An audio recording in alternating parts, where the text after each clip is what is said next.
saya ialah Syahina Pemsegan. Saya hari ini ingin berkongsi tentang perbezaan ubat antiviral versus vaksin influenza. Pertama adalah ubat antiviral digunakan untuk merawat penyakit jangkitan virus. Selain itu, pemberian ubat antiviral adalah untuk merawat gejala dan tanda penyakit serta mengurangkan risiko komplikasi penyakit. Seterusnya, vaksin influenza adalah vaksin diberi sebagai langkah pencegahan dan vaksin influenza adalah untuk melindungi individu dari mendapat jangkitan.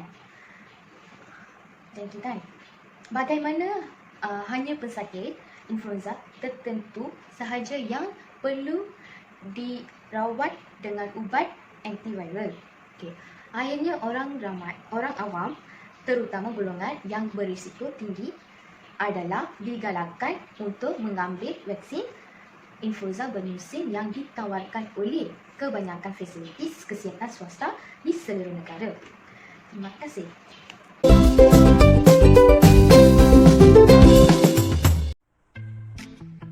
Hai, Assalamualaikum. Welcome back to my channel. Jangan lupa untuk tekan butang subscribe dan share video ini. Terima kasih. Korang tahu tak apa itu coronavirus? Dan coronavirus itu datang dari mana? Okey, hari ini kita akan bincangkan topik coronavirus. Pasar-pasar Huanan, China adalah pasar-pasar yang lebih aktif dalam menjual hidupan dia seperti gula, kelawar, arak dan banyak lagi lah yang dia jual kat situ. So, penduduk China ni pergi ke pasar-pasar Huanan ni untuk membeli hidupan dia lah seperti gula dan kelawar. Diorang makan secara mentah dan masak dengan tidak sempurna. Means macam masak tu masih mentah lagi benda tu. So, ada satu bulan kelompok penduduk China ni datang hospital dengan jenis sakit yang sama iaitu radang paru-paru. So, doktor tak tahu ini berpunca daripada apa. Jadi, WHO iaitu Pertubuhan Kesihatan Sedunia telah pun membuat kajian di pasar Huanan dan mendapati bahawa ada sejenis virus bawaan ular dan virus bawaan kelawar yang telah dimakan oleh penduduk ini yang sakit radang paru-paru itu. So, kesimpulannya, coronavirus ini adalah gabungan antara virus bawaan ular dan virus bawaan kelawar yang telah dimakan oleh manusia. Okey, menurut posting PKM iaitu Kementerian Kesihatan Malaysia di laman sesawang, Instagram dan Facebook, PKM meninggalkan pesanan kepada rakyat Malaysia kelakar untuk mencegah coronavirus. Yang pertama, korang mestilah menjaga kebersihan diri yang tinggi seperti sentiasa membasuh tangan anda dengan air yang bersih serta sabun. Yang kedua adalah elakkan pergi ke tempat-tempat tumpuan ramai seperti shopping mall atau tempat pelancongan. Okey, yang ketiga pula adalah jika anda ingin keluar ke rumah, pastikan anda membawa dan memakai penutup mulut dan hidung. Yang seterusnya, elakkan bersentuhan dengan orang-orang di sekeliling. Okey, yang terakhir, jika anda berasa tidak sihat seperti demam, batuk, sesama, sesak nafas, sila dapatkan rawatan segera di hospital-hospital ataupun klinik-klinik yang terdekat. Pesanan hikmat masyarakat ini dihaja oleh kelompok TIS. Mencegah itu lebih baik daripada mengubati. Jadi, semoga kita semua sentiasa dilindungi dan dijauhi daripada coronavirus. Terima kasih kerana sudi menonton. Assalamualaikum. Jumpa lagi.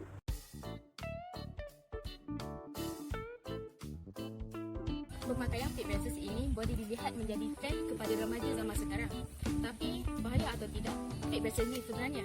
Ini adalah sebenarnya sejenis pendekat gigi yang palsu yang dipakai pada pembukaan gigi dan seakan kepada pendekat gigi yang sebenar. Pendekat gigi palsu ini sebenarnya lebih kepada aksesori yang menjadi ikutan orang ramai, terutamanya remaja. Antara sebab fake braces ini berbahaya adalah boleh menyebabkan gusi kita terjerat apabila terkena pada dawai pendekat gigi yang dipasang sesuka hati. Kesannya, gusi kita akan berdarah dan mulai membengkak. Selain itu, gam yang diletakkan di permukaan gigi kita akan mulai terhagis sedikit demi sedikit. Selepas itu, akan ada pergerakan gigi yang tak sepatutnya berlaku. Hasilnya, susunan gigi kita akan jadi lebih teruk.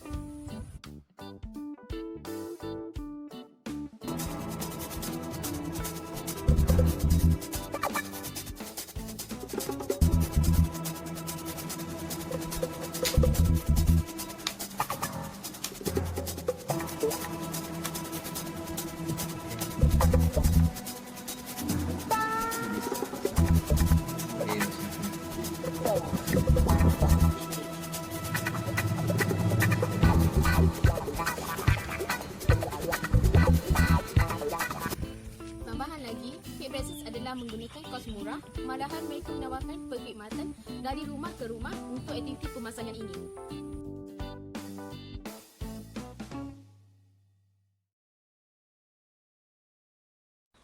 Okay, hai, Assalamualaikum.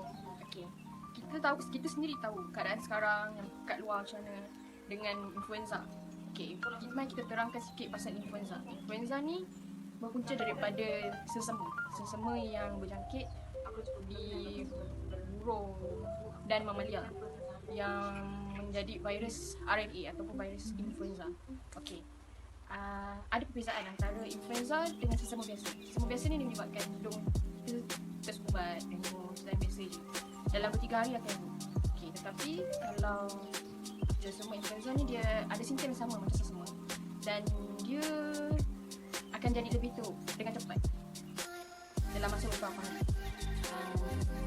Okay, macam mana dia merebak dekat kanak-kanak dengan orang dewasa yang mudah untuk dijangkiti, macam orang perempuan yang mengandung dan sebagainya.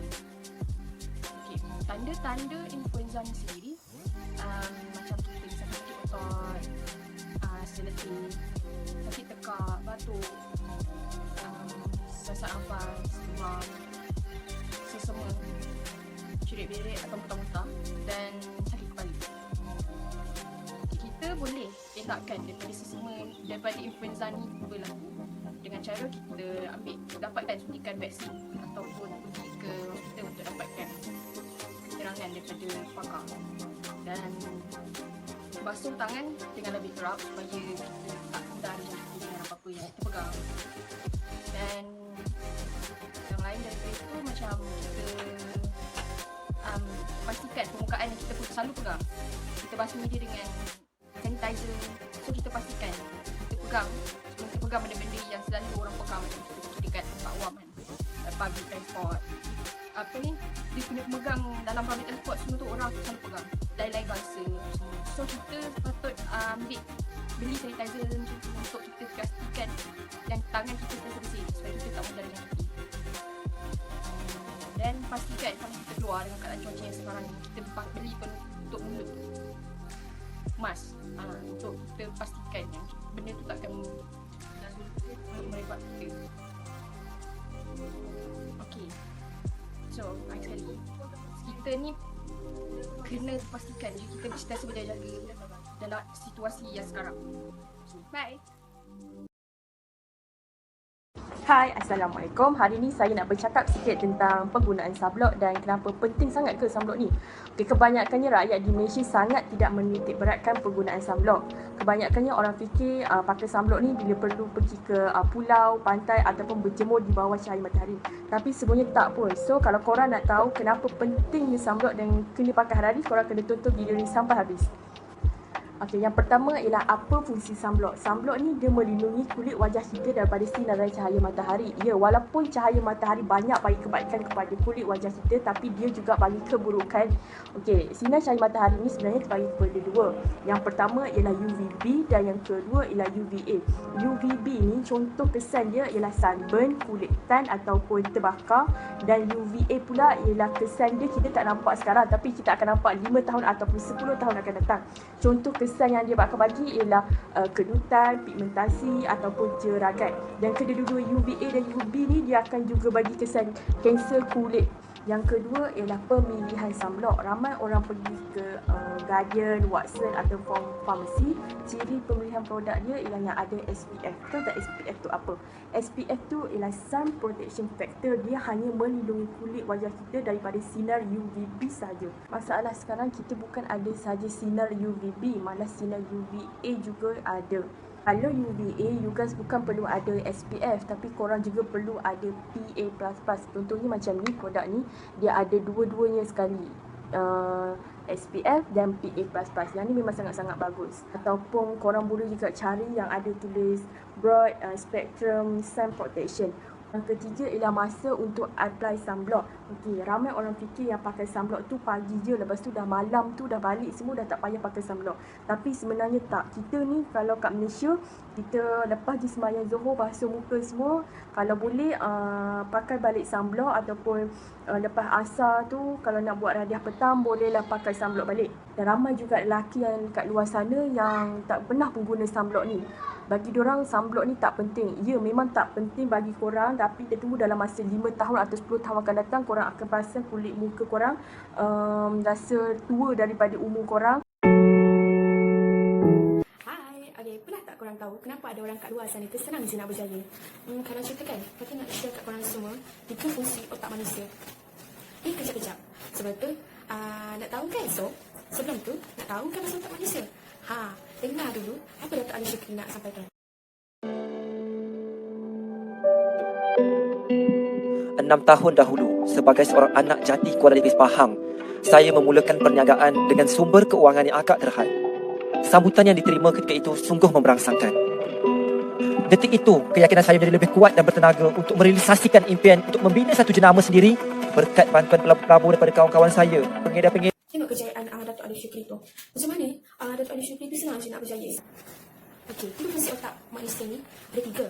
So, yang pertama, memory bank. Memory bank ni benda yang kita save dalam otak kita tentang memori-memori lama. Contohnya, apa yang korang dapat masa kejayaan waktu kecil dulu. Contoh macam Fatin pernah dapat belajar terbaik dalam subjek tertentu dan dapat buat kejayaan yang macam-macam. Sama juga macam korang kan?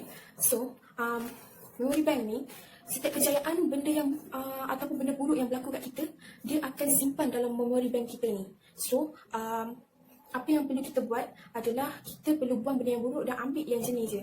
Jadi, memory bank ni sebenarnya, bila dah save, senang untuk dia datang balik. Sama lah macam orang depression tau. Bila orang depression ni sebenarnya, walaupun dia pergi dekat psychiatrist ke doktor jumpa doktor, dia sebenarnya kan, orang depression ni dia tak akan pernah pulih.